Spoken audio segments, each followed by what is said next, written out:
Yes, guys. You're locked into another episode of the Red Sea podcast, and we're here with your full-time show. I'm your host, Thiago's father, and Liverpool go to the San Siro and are victorious again. 2-0 to Liverpool against Inter Milan. We have got one foot in the next round. They're still to come to Anfield, but we'll dissect everything on the other side of this intro. Tell the world we are Liverpool, champions of England. We've conquered all of Europe. We're never gonna stop. From Palestine to Turkey, we've won the fucking lot. Got Paisley and the Champions League. The fields of Anfield gold. We are all supporters, and we come from Liverpool. Yes, guys, and we're back with another episode of your Red Sea Full-Time, and we're dissecting everything Liverpool and Inter Milan. We go to the San Siro, and we're victorious again with 2-0 against Inter Milan, the current Scudetto champions, versus Liverpool, who are the champions of everything. Anyway, we move. No, look, I mean, we don't get the crown or the title of Kings of Europe for no reason. We are a seasoned campaigners when it comes to the Champions League, and I want to pose a question: Did we make a mountain out of a molehill tonight? Did we make what should have been a bit of, like I like to refer to, nip and tuck, a lot harder than we actually needed to in the San Siro tonight? Because we've been here many times before. We've parked off AC Milan countless times before. We're not adverse to these kind of occasions, but tonight it just seemed a little bit laborious, I have to say. SS, talk to me, bro. Yeah, I mean, like you say, result-wise, paper-wise, 2-0 looks like a convincing win, but it was far from it. I personally think a lot of the YouTube community, Liverpool fans, were underestimating Inter a little bit, if I'm brutally honest, hearing 2-3, 4-0 victory predictions and thinking it was going to be a walk in the park. Yes, we won 2-0, but like we say, that first half wasn't great, and especially the start of the second half, Inter Milan were by far the better team and were really knocking on the door to score. And it was only really the changes, I think, that Klopp made, which obviously we'll get into. You look at the lineup of, we were talking on the WhatsApp group, we expected Fabinho and Thiago to start, but Elliott was a big shout on a massive occasion, just come back from injury as well. I think the rest of the team, maybe Konate for Matip was a little bit of a surprise, but we've seen him slot in pretty well before. But yeah, until he made the changes, Firmino coming on, who had a fantastic game, Luis Diaz and Jordan Henderson and Keita, I think without those changes, we'd have been looking at a very different scoreline. So no, I'm very happy with the result, but I think there's a lot more to get into in terms of the performance for sure. Yeah, totally. And look, let's start with the elephant in the room. Harvey Elliott comes straight in, after coming back from injury, played some minutes, obviously, in the run-up, played against Burnley, played against Leicester. We were surprised. And again, in the group, you said this feels like a Burnley first game of the season moment. Yeah, because it did. It really, really did. You and I were like jaws on the floor, like, oh my God, what is the pup doing on the pitch, in this game? And he's done so well when he's been called upon. So I'm never going to sit here and criticize him and say he's a bad player, because he's not. He's a phenomenal talent. When he's in the game, he's in the game. Like, he's very hard to mark. He's tricky. He's pacey. But the old age analogy of put the neutralizer on the kid, came to fruition in this game. He had a couple of those tackles, those welcome to the San Siro tackles from Arturo Vidal to say, listen, I'm here. You're going to feel me. And Vittorio Vidal is a seasoned pro, 34 years of old, has played for the likes of Juventus, Barcelona, Inter Milan, Bayern. This guy's been around the block. He knows how to put it about. You buy Vittorio Vidal just for the sheer fact of the shithouse behaviour. That's why you buy him. And I just don't think that Harvey Elliott coped really well with the physicality, to be fair. And that's not a slur on the kid, because he's so young. He's got lots to develop. He's going to grow as a talent. He's going to get better physically. He's going to be able to be more robust. Yeah. But this was a lesson. We're in a Champions League, baby.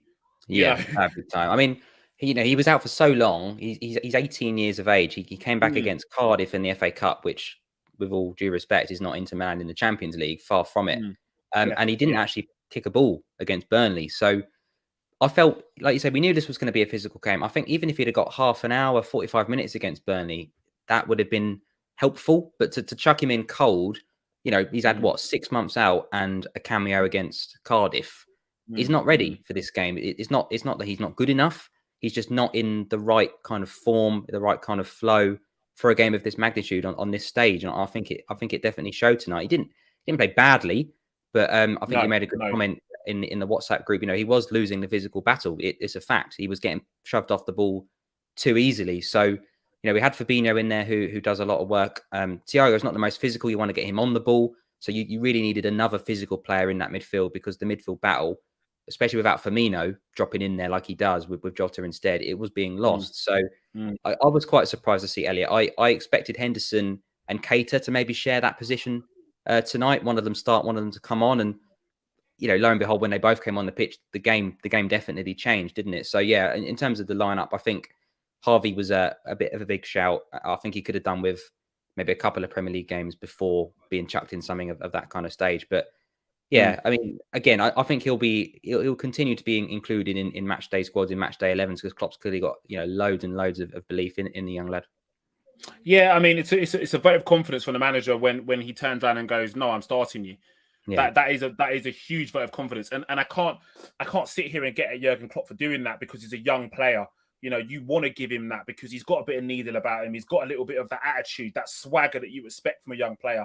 That, do you know what? I'll pull my socks up and I can do it at the highest level. We want to see that from the young players. But I just think that the occasion got the better of him on this, the magnitude of the occasion got the better of him this time round.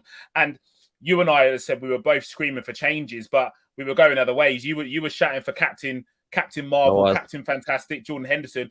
And I was saying, no, we need a little bit of that dynamism that the Ox brings, that little bit of that Chamberlain factor, where he's going to get busy, he's going to put it about, he's going to rear into challenges, he's almost going to battle with Vidal. We needed someone that was going to, I felt we needed someone that was going to fight fire with fire with Vidal. And I feel that came in the shape of Firmino. It kind of came in a different vessel, didn't it? Because we didn't expect at half time, no shots on target. Yes, we had more ball, but when we look at the statistics, the halftime stats, Inter Milan were clearly winning the physical battle. The duels. On top in the physical duels, on top in the tackles, on top in the headers, all of that. They were far ahead of us. So I was calling, as I said, for the Ox, but the physical kind of player came in another vessel in Firmino. I mean, is it confirmed that Jota's carrying a knock? Because they spoke about a dead leg prior to this, and then he's come in. Oh, sorry, was that Hendo that had the dead? No, Jota. Jota had a dead leg after the Burnley game apparently, and then coming into this, he started the game. I was concerned, because are we going to get into another sort of Michelin episode of Jota where we play him and then all of a sudden you're getting an injury and you're thinking, oh, he's out for 3 months? Do you know what I mean? Could we have not just had Firmino from the start? Well, I mean, like you say, I mean, if Jota started a game of this magnitude, clearly he was fit to play, because we've got so many options that, like you said, there's no point playing someone that's 75%, 80% because there's 4 other people. So clearly he was fit to play. I personally think it was a tactical change at half time. I think Jota can feel a little bit hard done by. I don't think he did a lot wrong. He didn't do a lot right either, but he just didn't really get involved. And it was that kind of game. It's difficult to predict what you're going to get. In hindsight, it's a lovely thing. And you look at your half time and you think, well, Jota plays on the last man. We haven't really got it to the last man yet. So we need to bring someone on that's going to play in between the lines. And, we were losing the midfield battle. Firmino drops in that false 9 position and almost makes it 4 in midfield, with Mane and Salah as the front 2 inside forwards, which I think was like you say, it was a tactical change. And I think it was one that worked really well, because, like you said, you look at Inter Milan's midfield, it's Brozovic, it's Vidal, it's hard and professionals, a back 3 as well. We weren't really getting much luck. So I think Firmino going in there kind of upset that set back 3. One of them had to go with him, turned it into a back 2. Then they drop off him and leave him in that pocket, which he loves to work in. And like you say, he's come on and he's got the breakthrough goal as well. So, I don't necessarily agree with all the subs, but in terms of the result, how can you complain? Klopp's made 5 changes tonight. He's won the game from a game that looked like we could possibly lose 1-0 and turned it around to a 2-0 win. But just last thing, you mentioned Oxlade-Chamberlain. We've played 6 centre midfielders tonight, and he's not one of them. I think something maybe in that he's probably needs to be looking at his future, because you think Curtis Jones wasn't even in the squad tonight. There's a lot of competition in that midfield now. Oh, there's huge competition. It's testament to what we've done in the transfer market thus far with what we can bring in terms of competition. And I feel that we're in a very rare situation, which we haven't seen for the last 2 years. The whole squad is fit. Yeah. So, it's not something which we've been able to sit here for 2 years and go, we've got a fully fit squad. When was the last time we've been able to sit here and go, right, from front to back, every single option is available? So I personally don't think there are any signs in that, if I'm being honest. And I always say that different tools are good for different jobs. You don't take a spoon to go and dig a hole in the garden, as one of my many analogies that you guys that have watched the show will be familiar with, because you don't. So, I mean, he was in the matchday squad, so he's fit. Yeah. He's an option off the bench, but as the game changed, Klopp, obviously being on the touchline, being the world-class manager he was, saw something very, very different. And you touched on it, and you and I have discussed this many, many times before about the role of Jota and the role of Firmino, why that both are integral to how Liverpool play. I think that, like you said, Jota, he doesn't do the Firmino role. He can't drop into the hole and play that false 9, double up in the midfield. He just doesn't have tactical. He's not the same player. No, he doesn't have the tactical nous to do it. He's an out-and-out goal scorer. He wants to get that thing there between those things. There, that's all he's interested in. He's on the last man. He wants the ball over the top, in one-on-one. Drop any kind of loose ball. Someone shots the goal. He drops it, parries it. That's him. He's isn't on it? him. And like you say, he's on him. Firmino is busy. Work hard, little busy bee around the area. Can I play someone in? Can I get an assist rather than a goal? Which, we've always looked at his goal numbers and said that they could be better, and they could be. But he definitely brings more to the table than just the goals. Whereas Jota, like you say, yes, he's good on the left-hand side as well. But really, he is, like you say, an out-and-out goal scorer for sure. But, again, I look at Ox, and if I'm Oxlade-Chamberlain sitting on that bench, I've not played for a couple of weeks, and 36-year-old James Milner's coming on for Thiago ahead of me in the 86th minute, I'll be pissed. But again, I wouldn't be. And this is the thing. We've now got the conundrum, which we've been crying for this. We've been crying for this. Yeah. We've been sat here for 3-4 years, right? Individually and together now, we're heading into our second year of being together on a show, right? Yeah. We've all been crying for this. Saying, when are Liverpool gonna have some fucking options? When are we gonna have some serious competition for places? Yeah. We saw it to start with Timikas when he came in for the injured Robbo, right? Yeah. And the whole fan base went into delirium. Like, oh no, you can't drop Andy Robertson. No, he's not dropping him. He's rotating him because he needs it. Yeah, he needs it, right? Yeah. The same with now we've got Diaz, who we can rotate with Mane. The same with we've got Jota. Oh, he was sensational, but we'll get to that because I think he deserves a good segment of the show. But I do. You've got that with Mane and Diaz. You've now got it with Jota and Bobby. Salah Mane can come over to the right if we need to. Not that we're saying we drop Salah. The midfield options are absolutely unreal. Hendo, Fabinho, Keita, Ox, Thiago, Elliott, Jones. The midfield options are super, and the defensive options are like world class. So we never sat here thinking that we were going to have Hendo come on for Fabinho. When we saw him put that in the group, we all laughed. we all laughed. We were like, Klopp has lost his damn mind. Fabinho. Yeah, literally, we're like, you're out of your damn mind, bro. Do you see what I'm saying? And we were gearing up for a very, very different show to what we're having at the moment. But what it does show is that we have got phenomenal options, and I feel that for the first time in a long time, like Manchester City, how do you keep all those players happy? Players are going to have to sit there and go, do you know what? I might not play for 2-3 weeks, but Mm, when I do play, I have to play my role and make an impact. Yeah, definitely. I might be a cup player, but when I play, I make an impact and I get the result for the team. Because at the end of the season, if they've all got a fair share of medals, they're all going to sit here and go, "Boys, look at this! Yeah, absolutely. I only kicked a ball 7 times, and look what I've got." Do you know what I mean? Yeah. So I just feel we're in a really good place. So look, let's dive a little bit more into those changes that we're talking about. So as you said, Elliot comes off, right, and then we see Keita come on. We see Fabinho come on, and we see Firmino come on, and we see Henderson come on. What do you think Klopp's thinking at that point when he makes those changes, or in the run up to those changes? What is he thinking? I think he's thinking SOS at the minute because we were right under the cosh. It was about the hour mark, wasn't it, that he made the changes, and arguably, Inter Milan, weirdly, Dzeko kind of pulling wide in the channels. I would have expected Martinez to be doing that with Dzeko in the middle, but Dzeko was causing us some issues down that side, and there's a flash ball across the box. Martinez almost got on the end of it. We were dropping deeper and deeper, and eventually someone's going to have a crack on the edge of the box, and it gets a nick in it and it goes in. So I think he was thinking we need to start getting hold of the ball in the midfield, because some of the stats that you mentioned at half time, they'd made more passes than us, and you very rarely see that.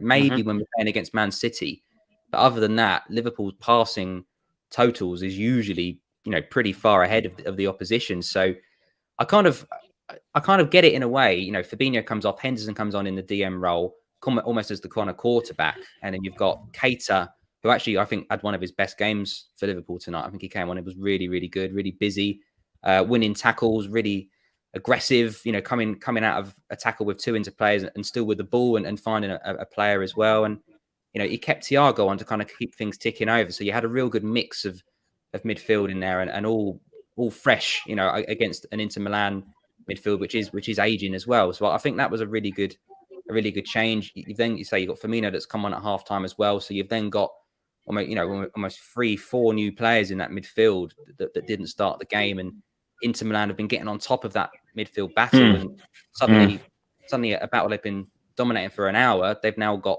3 fresh players in there that are all come off the bench hungry, like you say, fighting for their place in this team and looking to impress. And I think that's what turned the tide. So fair play to Klopp, because I think the changes tonight are what's won it. I don't think he necessarily started the wrong 11 as such. I just think he reacted in the right way at the right time, because we've seen Klopp a lot of the time react too late. We've seen him make changes at pointless kind of times of the game, 85th minute, etc. and it's too late. But everybody could see the game was getting away from us. And other than the score, performance-wise, again, I think we were poor. But the midfield definitely changed the game. And it looks like a very healthy lead into the second leg, doesn't it? But Diaz coming on for Mane, like you're saying, another really good option. Not necessarily replacing Mane. I don't think Mane was playing badly. He had that overhead kick in the first half. I wouldn't say he was having a bad game, but Diaz comes on. He looks hungry, looks busy.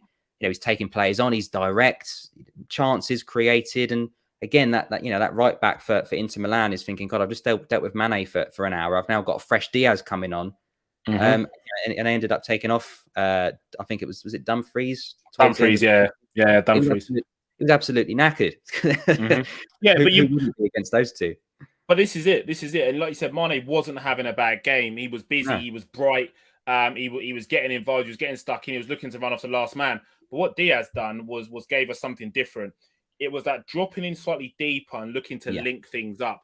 Something that a Sadio Mane of old would do. Would get the ball, look to combine with the inside man, and then try and get in behind.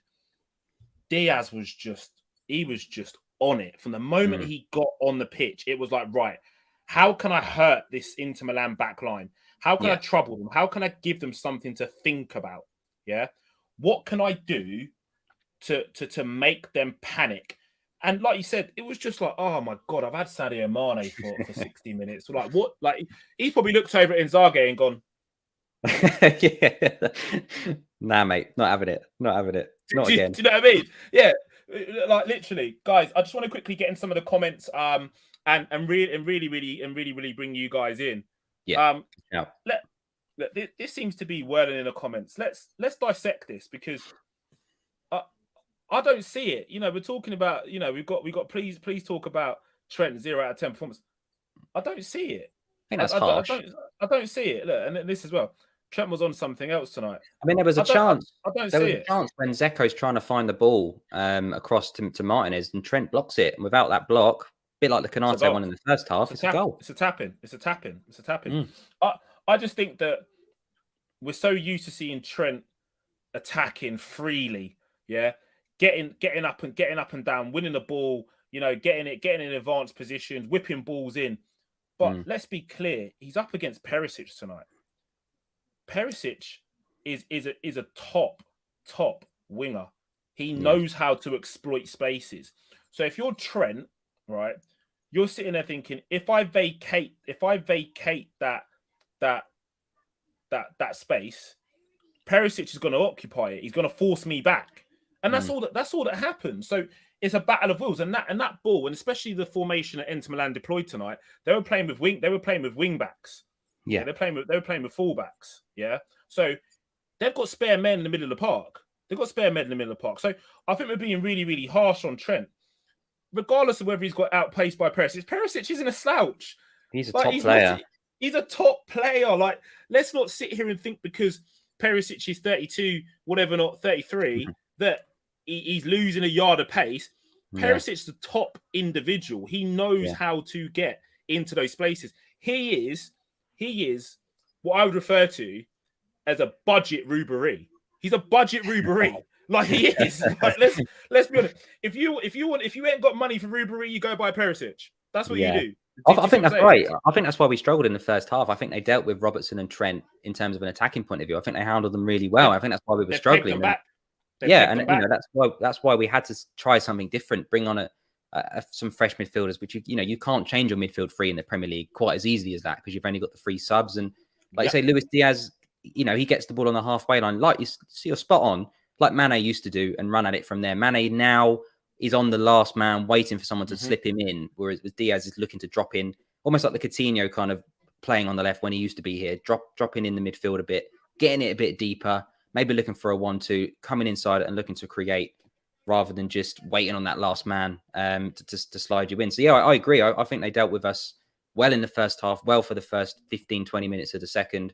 And it was only really after those changes, which, like you say, you look at a squad. Champions League is perfect because you can have 5 subs, 5 changes in that team. That's why last season's final was Man City Chelsea. In a COVID season, they've got the deepest, best squads. They just did last season, and that's why they made it with 5. They're playing 16 players in a game against some teams. You look at some team bench, Man United, for example. My brother came around and watched the game with me tonight, and they only make 1 sub or 2 subs sometimes because they know any more will seriously weaken the team. Yeah, so, stabilize the team. Yeah. Even at youth level, if you turn up on a Sunday and they've got 15 players and you've got 12 and their 15 are all really, really good, that's an advantage because they're so, they're not going to have to play the same players for the whole game.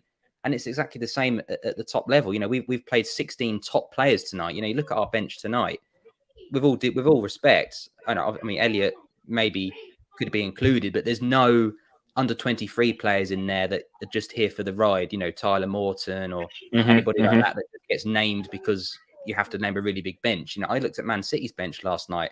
I haven't heard of about 5 of them. So it just shows you the level that we've managed to reach just by all the backup brigade getting fit, no injuries and adding the 1 or 2 bits of quality. I think it could be our year. Yeah. Look, we're still peddling a Trent agenda, and I'm gonna close it. Once and for all. Look, he had a decent game. We're so used to Trent posting, 8 out of 10 performances week in, week out, 10 out of 10 performances week in, week out. His all-round game tonight was good. I don't see a point where he looked flustered defensively. I don't see a point where he was stretched defensively. He didn't lose the ball in the defensive positions. And as far as I'm concerned, if you're high up the pitch and you lose the ball, it's not so much of an issue for me in that role because you've got cover to react. When you've got Fabinho there, you've got cover. When you've got Canate there, you've got cover. When you've got Virgil van Dijk, you've got cover. Yes, I saw on 1 or 2 occasions where the man's ran off the back of him, but that's going to happen. when you've got their sort of their number 10, beginning with C, can't pronounce the name. Like Chalanoglu or something, isn't it? Yeah, Chalanoglu, making those penetrating balls in behind, you're gonna lose the man in behind. When you've got Perisic, a player of that intelligence, a player of that intelligence running in behind you and stretching you, you're gonna have situations. You're gonna have situations where you're gonna be slightly stretched, like this here that Kaid's referencing here. This was when the ball went in behind. Virgil's like, look, you need to pay attention to what's going on, and it's difficult to do that. But we didn't concede, guys. We didn't concede. Yeah, we kept a clean sheet in the San Siro. Right? Yeah. We've gone and got 2 goals in the San Siro. It was sometimes it's not always going to be the complete performance. Sometimes it's going to be ugly, but that's how you get to finals. That's how you win titles. That's how you win leagues. Sometimes you have to win ugly, and very, very true. You have to ride your fucking luck because that's football. Yeah, they hit the bar, didn't they? First off, exactly. We rode our luck. That's football, but we've got 2 goals. We're leaving the San Siro with the result, and we go back to Anfield with a 2-0 lead and not having to worry about any fucking away goals anymore. We're in a decent position, guys. I wish they were away goals because they'd be in an even stronger position than they are, wouldn't they? I mean, Inter Milan, you only need if they score 3 goals, etc., 2 goals, it goes to extra time, etc. If we're level, no matter what happens, but it felt like it was a little bit of a takeaway without having any away goal. When Firmino scored, I was like, yay, it was a good goal. There's a long way to go, but it's not like a massive away goal. When the Salah goal goes in, that's almost like scoring 1 away goal because we're now 2 up. That's now a mountain to climb for Inter Milan. We're not going to lose 3-0 at home to Inter Milan. No. Famous last words, maybe, but I really can't see it. So no, like you say, professional performance. It's another win for Liverpool. It's another tick in the box. It's another W. You can't get enough of them in a row. Man I agree. Got a ridiculous run, didn't they? In terms of games won in a row. We've got to do it. We're in 4 competitions. We've got the League Cup final before the second leg against Inter Milan as well. So, it's all up for grabs this season. And like you say, that big game at City coming up as well. For the league, let's put our eggs in 4 baskets, not 1. Yeah, I agree. And I like that little dig from Trent as we're talking about Trent in the build up to this game, talking about, trophies won. Yes, Manchester City have lifted 4 league titles, but we've won the biggest competition that there is to win, which is the Champions League. We've been to 2 finals in the time that City have won 4 league titles. We've been to 2 Champions League finals, winning one of them, and also lifting a Premier League Club World Cup.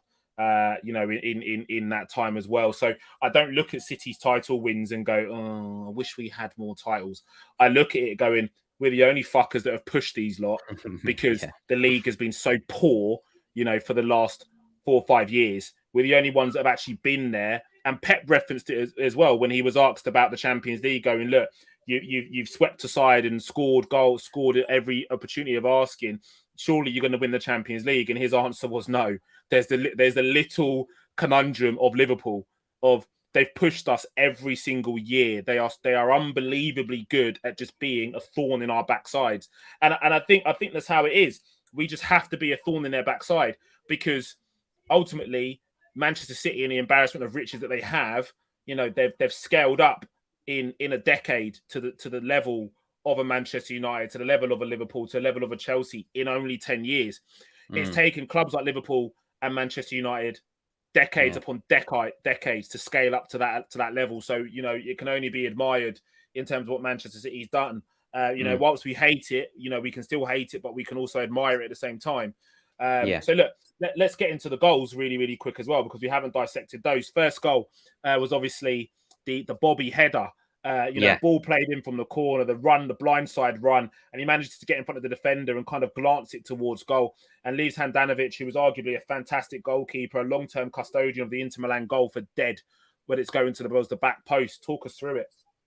Yeah, absolutely. The Robertson corner. I mean, it looks like a flick on almost. I don't want to take any credit away from Firmino, but it looks like he's just trying to get a knock on. I don't think he's actually gone for goal. He definitely turns around and has a little look and watches it go in, and obviously goes away with the celebration. But yeah, I mean, if he's meant that, what a fantastic finish. The only place it can go in, and you think the goal's there.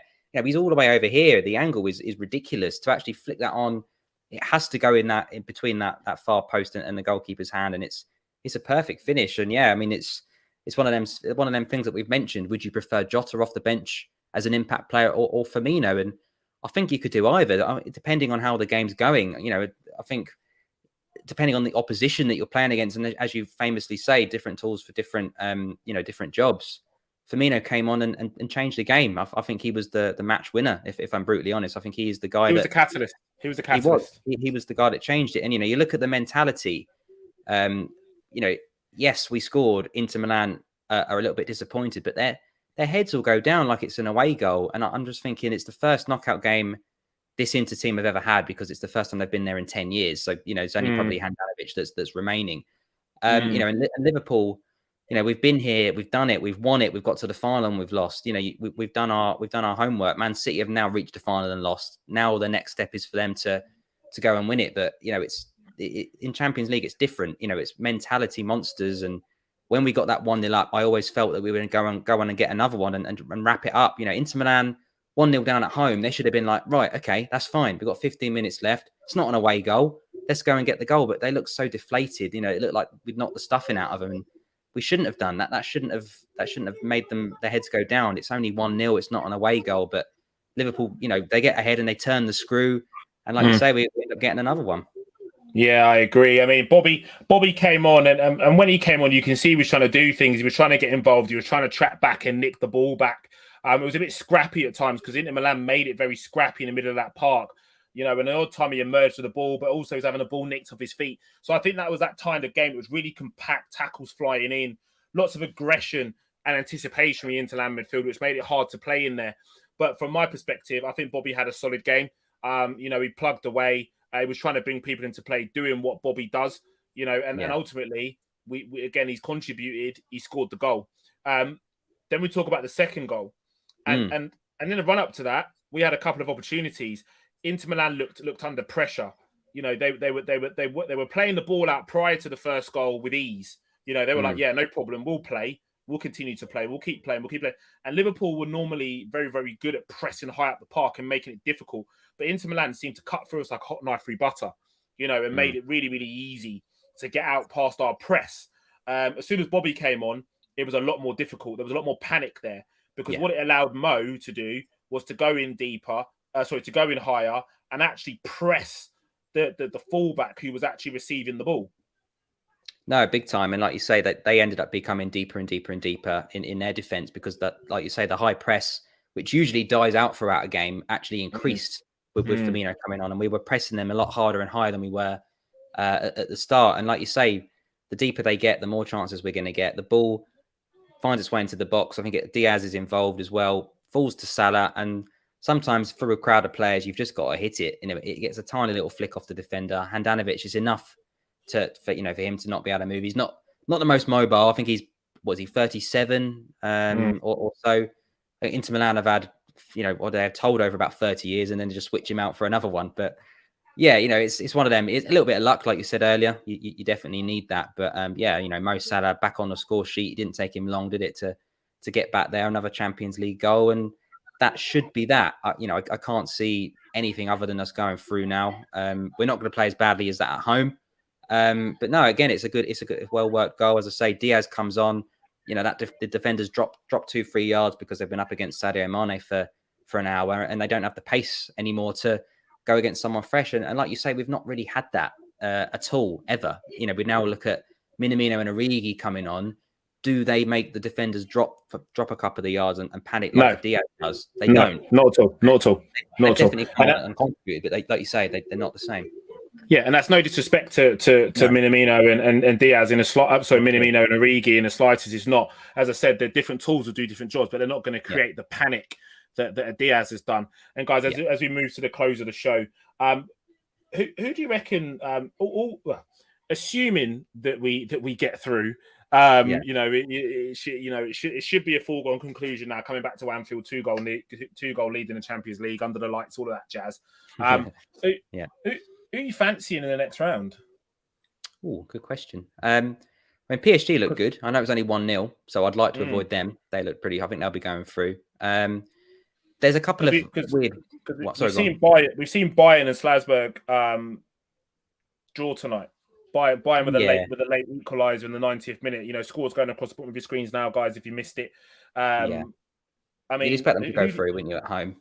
who do you fancy? Who do you want? Who do you want in the next round?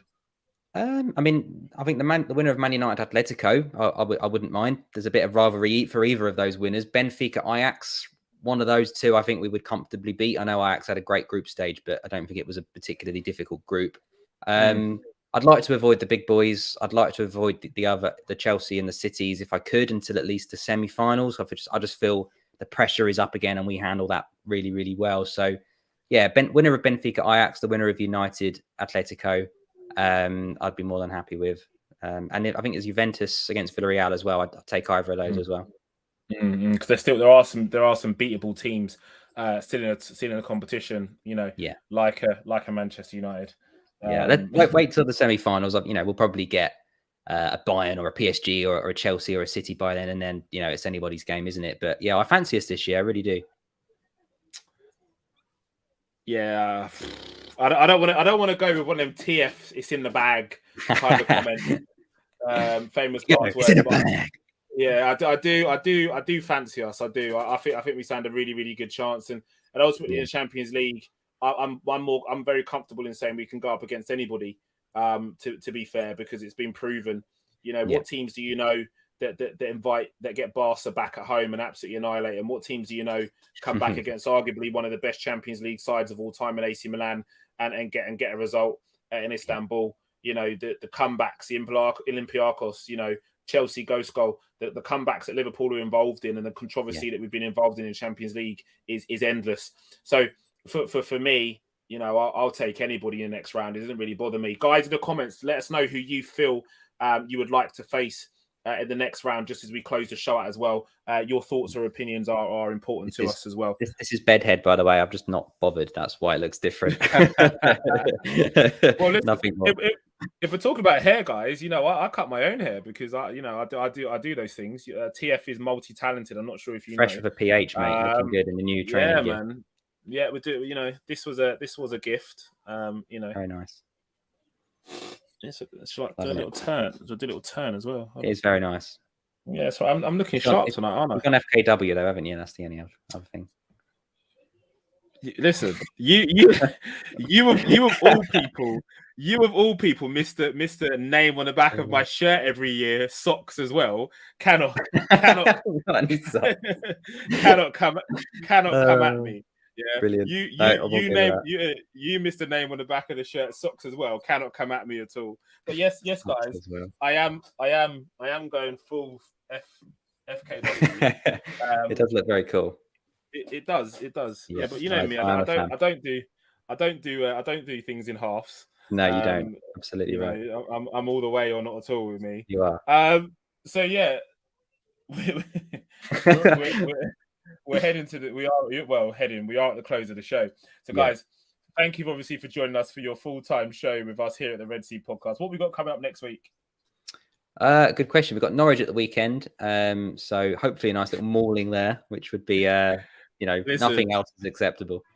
Listen, Norwich are the whipping boys of the Premier League. Yeah. They are the whipping boys of the Premier League. But not only are they whipping boys of the Premier League, they are Liverpool's full-time bitches. Yeah. We say Stadium.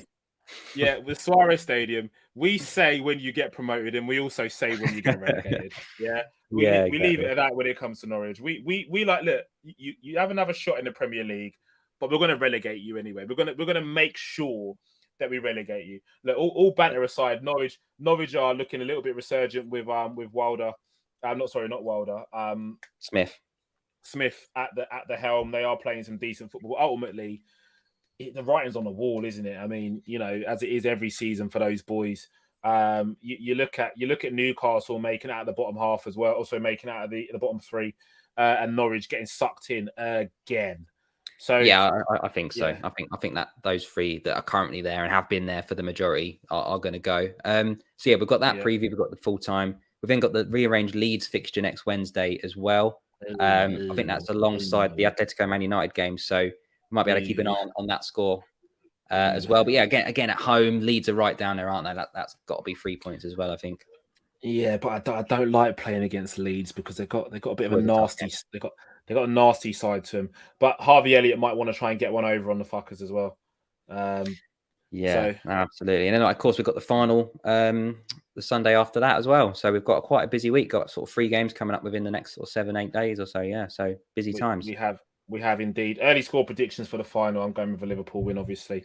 So I'm hoping that we get that in the bag. Add the first bit of silverware, to the collection, and winning that trophy will give us the impetus to go on and win more. It just starts the little juices flowing, doesn't it? You win that, you get that in the bag, and then it's like, right, boys, League Cup's ticked off. Yeah. Now we chase down City. Yeah. Yeah. Now we chase them down. Couldn't agree more with you, mate. Absolutely right. Like you say, it's not like, oh my god, we won the Carabao Cup. It's like, yes, okay, winning mentality. There's a trophy we won under Klopp that's ticked off. That's the impetus. You're spot on to go and win something even better. And yeah, I think we can. I think we have got a better team than Chelsea at this moment in time. I think they're struggling with injuries a lot more than we are. It's a Wembley game. Wembley games are always boring. I think it'll either be 1-0, maybe even extra time.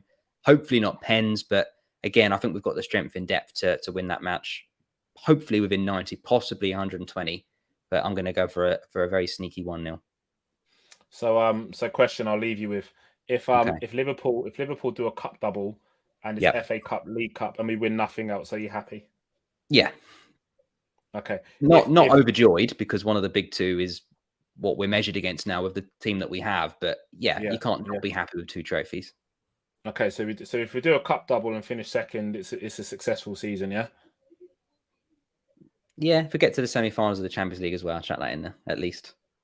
Okay, if we only lift League Cup or FA Cup, is it a successful season? And finish second? No.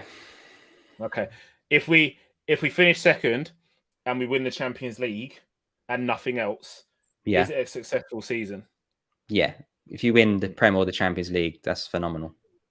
Okay, but I would love. Go on, yeah. All 4. I'd love all fucking 4. Just do that. I'd love all 4. No, I would, and it's possible. It's possible. As I look at I look at how things are placed at the moment, we've got 1 foot in the next round of the Champions League. We're in the final of the League Cup. We're playing some decent stuff in the FA Cup. We've got a game in hand in the league. And still have to play Manchester City. That's the big one, isn't it? Boys and girls, listen. Strap yourselves in. Big time. We'll catch you on the other side. Thank you for joining us.